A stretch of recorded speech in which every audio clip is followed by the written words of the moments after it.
Hey guys, and welcome to the live studio of Toby Entertainment. My name is Josh, and with me in the studio I have Chijoke and Ronald, and we're going to be talking about the FIFA World Cup 2018 holding in Russia. And we're going to be giving you previews of all the teams in the various groups and stats, key men to watch out for. So now let's go, guys. Group Uruguay, I see them topping the group. The other three teams, it was going to be between Egypt and Russia because I don't really see much from Saudi Arabia because the last three World Cups that they have participated in, they've always finished last. I don't see them being stronger this time, but I expect Egypt to be runners-up. Russia, despite the fact that they might be the hosts, I don't see them making it out of the group because they're looking at their friendlies and looking at the squad strength. I don't really see them in a scale neutral, so I expect that Egypt should be runners-up to win this one. We've been waiting for this all year. We all at? We wait. Having Spain, Morocco, Iran, and then the European champions Portugal is definitely going to be an exciting one. I think Cristiano Ronaldo has a huge role to play for Portugal. He's going to carry the team along. They had a decent qualification process, and once again, the onus will be on him to lead Portugal to glory. Though it's definitely going to be difficult. The likes of Eusebio have tried to do that in 1966, and Cristiano Ronaldo also tried to do that previously, but they ended up in the semi-final stage. But I think the Spaniards this time are also on the hunt for glory. It's going to be a difficult group. The Moroccans also, they've got the very impressive Hervé Renard. He led a very unknown Zambian side to glory in AFCON. He did that with Ivory Coast, and he has led Morocco to World Cup qualification. So it's going to be a very, very interesting group to watch. For the love, I'm a rep where I'm coming from. I expect France to top the group, but the runners-up, it will be between Denmark, Peru. As for Australia, I'd see them also just stressing out the other teams, but I don't see them making it out of that group. Although I'm entitled to my own opinion, but I expect that France and Denmark, with the likes of Ericsson and the likes of Bentner and others, I expect them to come out as runners-up in this group. For Peru, Peru is also a good South American side with Guerrero, who escaped the ban. He was almost about missing the World Cup. We thank God that he's going to make it exciting by playing for Peru, and Peru is going to give a challenge to Denmark, but it's expected that Denmark comes out as runners-up in this group, but we shouldn't rule out Peru.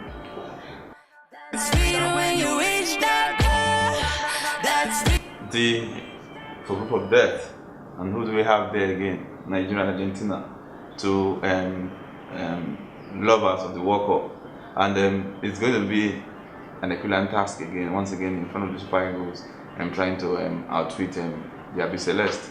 But it's not just about having Nigeria in the group and with Argentina. We've got the Icelandic national team, and also we've got the very, very impressive Croatian team.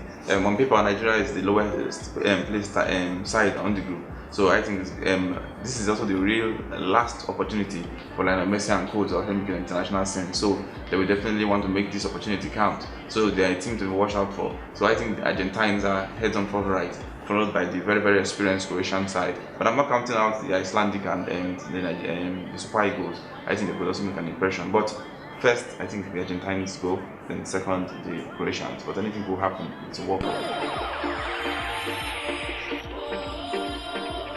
Brazil would see themselves easily scale neutral as runners, toppers of the group. But for Costa Rica, Serbia, and Switzerland, with the likes of Shaqiri in Switzerland and Rodriguez in Switzerland, I see them giving Serbia a run for their money. Costa Rica, we've got Keylor Navas there, but the tree cannot make a forest.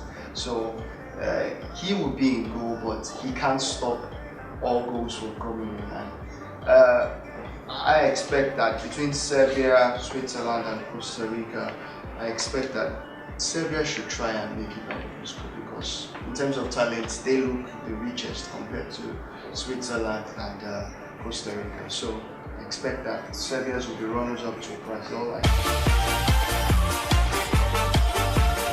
Yeah, Group F has, to me, one of my favorite games in the World Cup history. The game between Germany and South Korea in US '94. It was a game that was full of excitement and thrills, but the Germans triumphed nearly, and we're going to be having a replay of that game at this year's World Cup. We also have some very, very exciting teams in that group again. We have the Mexicans there. The Mexicans have been to 16 World Cups, and they are not definitely they don't want to make up numbers going in this year's competition. They definitely want to make an impact. And the Swedes are also there, also without, and Zlatan Ibrahimovic less Sweden would also want to make an impact in the group. But the Diamannschaft, like the German national team and known, have the edge in that group. They've always qualified out of every group they've been since they've always been at the World Cup. So I believe that that trend will continue. The second place position is up for grabs. So let's see what happens. I think for Belgium, I see them easily scaling through. And England, funny enough, I expect them to struggle.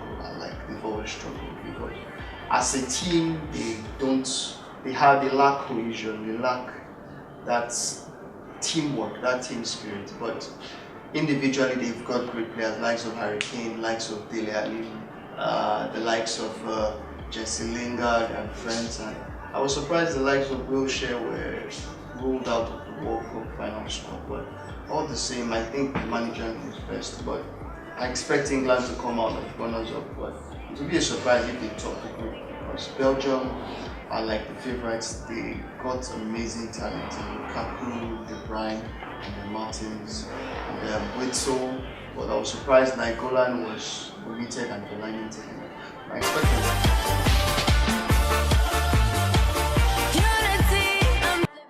I think Senegal have a very competitive side, a side that, as a matter of fact, is more attacking than the glorious side of 2002. So I'm very, very positive that they could hold their own against the Colombians, though the Colombians are a team not to be written off. They've got top attacking talents in that squad.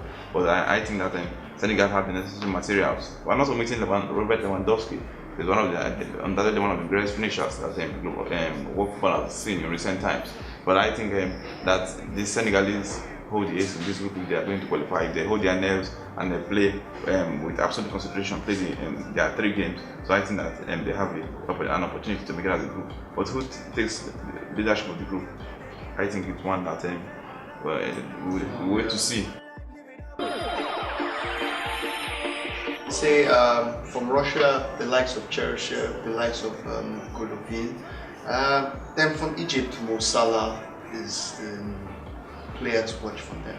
And from Uruguay, it's Cavani and Suarez. Then Saudi Arabia, there's this guy Al Shanani, who is a right back. It's someone who you can watch out in the World Cup. Then from Morocco, Sofiane Boufal, I would like to see what he will do. I think it would be a very good platform for him to announce himself to the world. Then for Portugal, the likes of João Mario, the likes of Font and others, I expect them to, although they are quite experienced, I expect them to show themselves.